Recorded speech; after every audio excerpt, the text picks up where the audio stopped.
Patay ang usa ka motor rider sa karambola sa mga sakyanan sa Carlos P. Garcia Highway sa Maa, Davao City. Sarantang dugang detalye pinaagi ni Jandy Esteban nga live manukad sa lugar kung asa naitabo ang disgrasya. Jandy?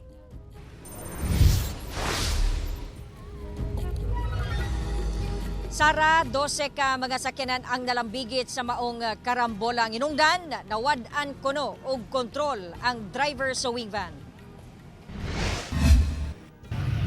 12 kasakyanan ang nalambigit sa karambola alas 4 Domingo sa hapon sa Carlos P. Garcia Highway, Maa, Davao City. Base sa investigasyon sa kapulisan, misubay sa northbound lane sa nasangpit nga highway ang mga sakyanan. Diyang kalit matod para wad-an og kontrol sa padulhog nga bahin sa kalsada ang driver sa wing van truck. Hinungdan nga nadaro niini ang 9 ka private vehicle ug 5 ka motor. Sa kakusog sa impact, patay ang driver sa usa ka motorsiklo. Kinsa giilang si James Narvaez. Samtang ang mga samdan daling gidala sa ospital. Ang na-account namin, nabigyan namin ng first aid, 3 pasyente, andun sila.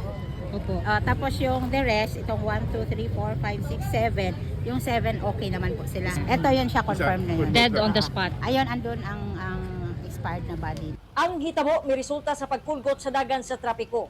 Ang driver sa truck nga si Christopher Abalos ana-ana sa kustodiya sa kapulisan.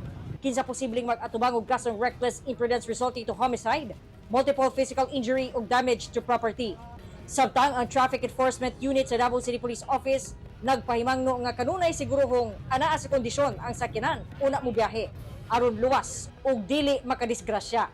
Sukad Enero hangtod Setyembre ning tuiga, ana-ana sa 2,254 ang natalang road crash incident sa syudad nga gilambigitan sa sobra 6,000 sakyanan. Kadaghanan mga private vehicle, motorsiklo ug truck. I-check yun natin ang vehicle, brakes, lights, oil, water, battery, engine, tire, o ato ang self para safe ug smooth ang ato ang pagbiyahe. Sara, sa karon no ingon aning mga oras sa during peak hours no kulgot jud ang dagan sa trapiko dinhi sa may Maa Diversion Road. Mas nikulgot ang dagan sa traffic tungod wala pa nakuha ang wing van. So alang ato sa mga motorista, just take or agi na lang mo sa mga alternatibong ruta gumikan hinay kaayo ang abante sa mga sakyanan dinhing dapita. Sara. Daghang salamat, Jandy Esteban.